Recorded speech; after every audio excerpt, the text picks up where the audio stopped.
Capítulo 21. Doutrinação.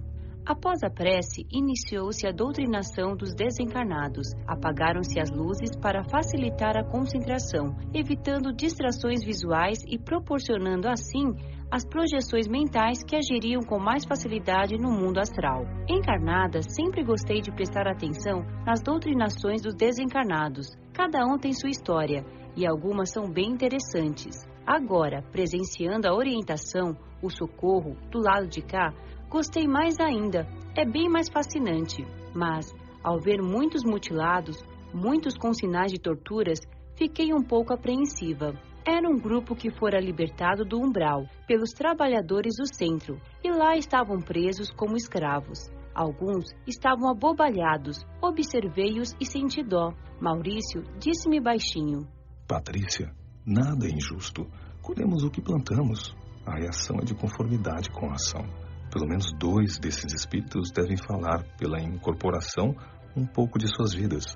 Verá que ignoraram os ensinamentos de Jesus e viveram, quando encarnados, para os prazeres, para a matéria e prejudicando o próximo. 2 deles foram feiticeiros ou macumbeiros, fazendo mal por dinheiro. Usaram desencarnados como empregados. Estes os serviram, mas depois a situação se inverteu e foi a vez de eles os servirem. Todos vão ser socorridos, curados e levados para a recuperação no hospital da colônia.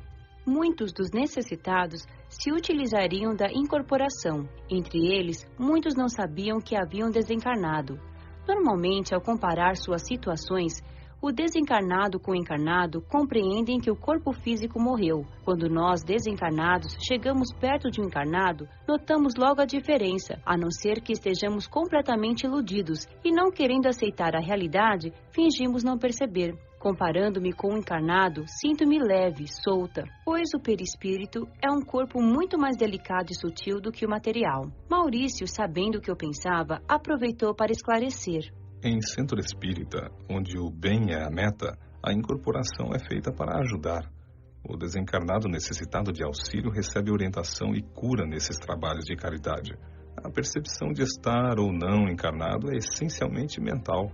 Como há o medo da morte, do desconhecido, o desencarnado mantém-se iludido de que ainda está no corpo físico. Mas há espíritos que conhecem seu estado e gostam de incorporar.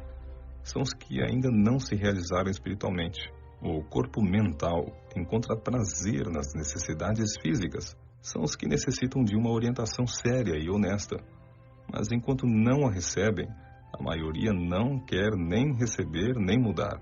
Incorporam em médiuns invigilantes, sem estudos, que não frequentam lugares que seguem a orientação de Kardec. E fazem isso porque, incorporados, sentem florescer instantaneamente todos os desejos mundanos. Em muitos casos, fazem até certos favores aos encarnados. Puxa, não pensei que existissem desencarnados que gostassem de se sentir no corpo carnal. Os que idolatram a matéria e gostam somente do prazer e não da dor que o corpo possa sentir, gostam de incorporar. Mas prestemos atenção agora, as doutrinações começaram.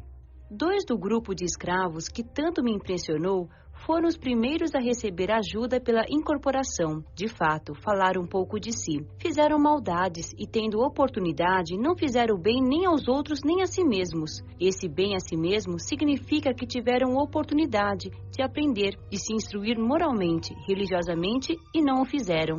Viveram encarnados, sem se preocupar com a desencarnação, sem pensar que seriam obrigados a colher do que plantaram. Todos do grupo tiveram perispírito recuperado, curado, e ficaram numa outra fila para serem levados para a colônia. Fiquei mais aliviada ao vê-los livres do sofrimento e desejei de coração que se recuperassem espiritualmente, que a dor tivesse conseguido ensiná-los e que se voltassem realmente para Deus, afastando-se do mal. O senhor que tinha se assustado comigo foi esclarecido e recebeu por meio dos médiuns orientações e, preocupado com suas dores, esqueceu que me viu. Numa comparação de seu corpo com o dos encarnados, entendeu sua situação. Foram também socorridos muitos espíritos que estavam com o perispírito lesado e necessitavam se harmonizar. Esses lesados eram os que se sentiam, como encarnados, todas as suas doenças.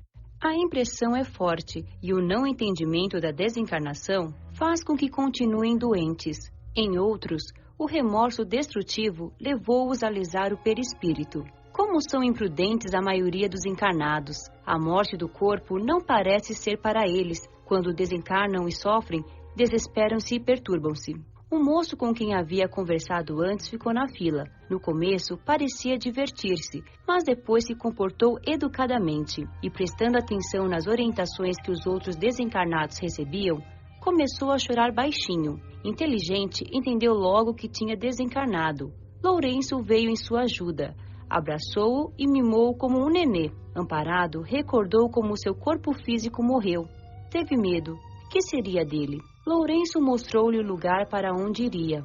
Seria levado para a escola na colônia. Tranquilizou-se e adormeceu. Foi levado para outra fila, pois não precisaria de incorporação. Ainda bem. Não pude deixar de pensar. Não deve ser agradável estar desencarnado e agir como um encarnado. Infelizmente, sei que acontece isso com a maioria. A desencarnação é natural e para todos. Quando o corpo morre, a maioria sente-se perdida e perturbada. Pior ainda quando não fez boas ações. E terrível quando se praticou muitas ações más. A desencarnação não muda muito o modo de vida que se tinha quando encarnado. Quem cultua a matéria, a ela fica preso.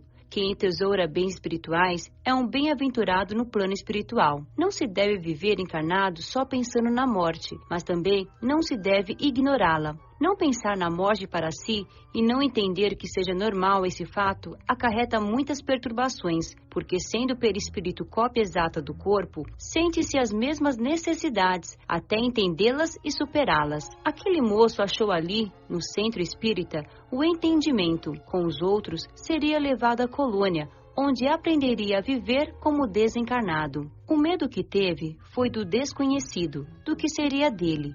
Em muitos, é forte a ideia do inferno. Ao entender que não é tão complicado, o medo passa e vem a esperança. Um homem desencarnado, que estava na fila para receber orientação, chamou-me a atenção. Estava imóvel, duro, sem se mover. Ao ser colocado perto de uma médium, recebeu de um dos trabalhadores desencarnados uma carga magnética e também sentiu o calor do corpo da médium. Sentia dores por todo o corpo, mas devagar conseguiu mover alguns músculos. Alegrou-se por isso e, com a ajuda do orientador encarnado, conseguiu responder à saudação. Boa noite. Vencendo as dificuldades, foi conseguindo falar. Quando encarnado, fora orgulhoso, senhor de muitos bens, sua vontade era lei. Cometeu muitos erros, gostava muito de si mesmo, de sua imagem, era forte e arrogante. Mandou fazer uma estátua sua. Realmente o artista o esculpiu muito bem, ficou linda. Foi colocada em uma praça para que fosse lembrado como benfeitor que fora. Porém, sempre há um porém, a morte veio destruir seus sonhos e ilusões. Desencarnou por um infarto, não se conformou, queria estar encarnado. Inimigos perseguiram-no por anos e aos poucos foram abandonando-o. Mas o tempo passou e tudo mudou. Sua casa, suas terras. Só a estátua continuava lá. Então ficou ao seu lado, até que fez dela seu escudo, como se fosse seu corpo. Colou-se a ela. Sentiu seu corpo endurecer e não conseguiu mais se mover nem falar. Só escutava e via o que estava à sua frente. Já fazia 60 anos que desencarnara. O orientador pediu para que rogasse perdão ao Pai e se propusesse viver conforme as lições do Mestre Jesus. Ele o fez com sinceridade. A dor cansou-lhe e não tinha mais nenhuma razão para ter orgulho. Foi caminhando, embora apoiado por um socorrista, para a fila dos que seguiriam para a colônia, onde iria para um hospital. Chorava, suas lágrimas corriam abundantes, fazendo-lhe bem. O orgulho e a arrogância são duas chagas que acabam por sangrar, trazendo muitos sofrimentos. Com grande proveito, encerraram-se as doutrinações. Todos os socorridos foram conduzidos ao aeróbus para serem transportados à colônia. Esse fato é comum na maioria dos centros espíritas, mas pode acontecer de os socorridos serem levados a postos de socorro ou, em outros centros, a locais de amparo e socorro, pequenos hospitais nesses mesmos centros espíritas. Foi feita a prece de Cáritas e de encerramento. Os trabalhadores desencarnados do local jogaram fluidos, Energias benéficas sobre os presentes. Maurício novamente elucidou-me. Os encarnados e mesmo grande parte dos desencarnados ainda não vivem a fé, a fidelidade a Deus, porque se assim fizessem, cada indivíduo seria um polo dinâmico de energias balsamizantes, harmoniosas e curativas. Mas como ainda não chegamos a isso, há no final da reunião uma união mental dos responsáveis por este local. Consequentemente, eles projetam energias mentais saturadas de luz, paz e afeto, enchendo o ambiente e as pessoas de vitalidade. Esclareço que essas energias só permanecem quando sustentadas por quem as emite. Apesar de todo o ambiente estar assim saturado, só se beneficiam dele aqueles que, por meio do sentimento afetivo, sintonizam-se com essas vibrações de amor e de afinidade espiritual. Esses fluidos, energias, são maravilhosos, fazendo muitos desencarnados chorarem emocionados. Parece uma chuva fininha e colorida a cair do teto, iluminando suavemente o local, com um aroma agradável. Concentrei-me e abri meu coração para recebê-los. Por segundos, senti-me molhada, senti a luz entrando nos meus poros. É uma alegria indescritível. A reunião terminou e acenderam as luzes. Os encarnados conversavam amigavelmente. Aproximei-me de minha mãe e a beijei, e depois papai. Saíram todos, apagaram as luzes e fecharam o local. Mas não ficou escuro no plano astral. O trabalho continuaria por muitas horas. Minutos depois, Maurício chamou-me para voltarmos à colônia. Ainda não sabia volitar até lá sozinha. Lourenço acompanhou-nos. Para sair da colônia, os internos necessitam de autorização. Os que já têm conhecimento e trabalho são chamados de moradores e também necessitam dessa autorização. Só transitam sem ela os que trabalham nos dois planos, na crosta e na colônia. Todas as minhas vindas ao plano físico eram com permissão e só depois de muito tempo é que pude vir sozinha. As colônias são lugares seguros, de paz, saturadas de energias edificantes. Entre os encarnados, as energias são heterogêneas e podem ser perigosas para alguns desencarnados despreparados. Estava feliz, queria aprender a ser útil. Sabia que não bastava só a vontade para servir, necessitava saber.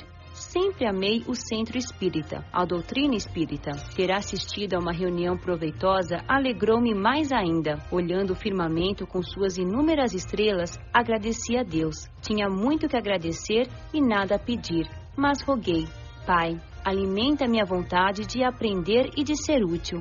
Volitar é tremendamente agradável.